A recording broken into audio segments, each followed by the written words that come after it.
Okay, let's be real. There is nothing more frustrating than feeling like you need to convince a man to pursue you.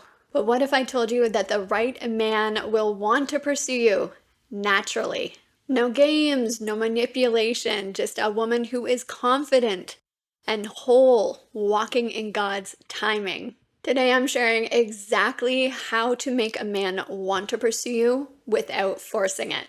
Let's dive in. Step one, be warm and approachable. Some women wonder why men aren't approaching them, and they say to me, Daniela, what am I doing wrong? And I'm going to ask you the same question that I asked them, which is, do you give off a welcoming vibe? Or do you have something called a resting bee face? You know what I mean? I had this, so I know all about it. My best friend in university actually told me that she was so afraid to approach me at first because I always had my earbuds in before class would start and I just always looked so serious. I was giving hardcore, leave me the flip alone vibes. Let me remind you, as somebody who has had to tame this resting bee face, how important it is to just smile. A man is much more likely to pursue you if he senses warmth and kindness and openness from you. And that is just common sense, isn't it? Because if you always seem guarded or uninterested, closed off, he might just assume that you don't want to be pursued. And that is not the vibe we want to give our future hunky sent from God, okay? A joyful heart makes a cheerful face, but when the heart is sad, the spirit is broken. Right? When you carry joy in your heart, it shows. You don't have to try too hard. Just be friendly and kind and be present. Trust me, a little warmth can make all the difference. Step two, be 100% yourself. Okay, let me tell you, there is nothing more exhausting than trying to be somebody that you are not just to impress a man. Girl, the right man will be drawn to who you are at your core, not just how you look and not just surface level things. And God designed it this way. This man, your future husband, is your Adam, your Boaz, and God has him on the lookout for you, for your heart and your passions and your faith. You are his missing rib.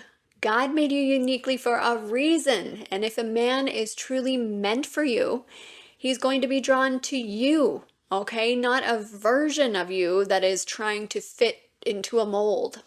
The truth is that God has already put you in this man's heart. So if you are walking around trying to be someone else, how can he identify you?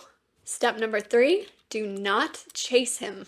This one I can't stress enough. Let me say it loud and clear. A man who truly wants you will show it. It's that simple. If he's interested, he will pursue. And if he's unsure, let him be unsure. It is not your job to let him know that you are the one that God has for him. That's God's job. And what you absolutely do not want to do is to chase him down, is to initiate all the conversations and to help him see your worth. Like I said, that is not your job. Men are pursuers. Yes, even the shy, quiet ones, they are built this way. Do not take this away from them. It is part of the male role. He who finds a wife finds a good thing and obtains favor from the Lord. I reference this verse a lot. Step aside and let him find you. Step number four, have standards and don't lower them. Okay, a man is more likely to pursue you if he sees that you have standards and you stick to them. Do not settle for breadcrumbs. Do not entertain half-hearted effort. Because when a man sees that you value yourself, it challenges him to rise to the occasion, if you will. An excellent wife who can find, she is more precious than jewels. Did you get that? You, my friend, are more precious than jewels. And I want you to carry yourself this way. Not being arrogant, right? That's not what I'm saying. I'm saying that God calls us to be intentional about who we allow into our lives, especially romantic relationships. And if a man isn't stepping up or doesn't align with your values, you don't have to lower your standards. In fact, you absolutely shouldn't. The right man will respect them and rise to meet them. Step 5, carry yourself with feminine confidence. All right, so true confidence is quiet strength. It's not about proving yourself or grabbing attention. It's about embracing who you actually are. It's walking in grace and allowing your presence to speak before your words do. Amen? A woman who moves with intention speaks with warmth, and she knows when to move back, to lean back, to create this environment where a man wants to step up.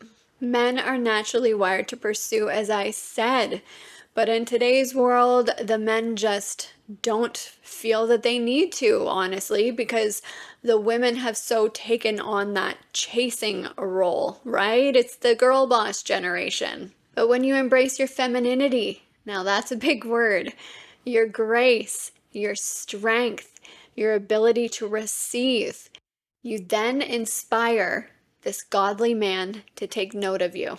And no, this isn't about playing games or acting unavailable.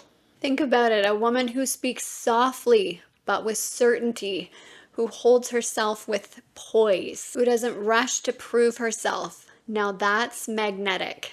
The right man will be drawn to that. He will want to pursue a woman who knows her worth, not a woman who's always up in his face, flirting all the time, trying to get his attention. So instead of over-explaining, over-giving, or chasing, stand firm in knowing that you are already enough. She is clothed with strength and dignity, and she laughs without fear of the future. All right, sis, let's make this easy. Be warm and approachable. Be fully yourself. Let him pursue you. Hold your standards high and carry yourself with confidence. And the right man, the one that God has for you, will step up. I promise you that, and you won't have to beg for it. If you found this video helpful, don't forget to like, subscribe, and share with a friend that might need this reminder. I'm Daniela Shama Rose. Blessings and love.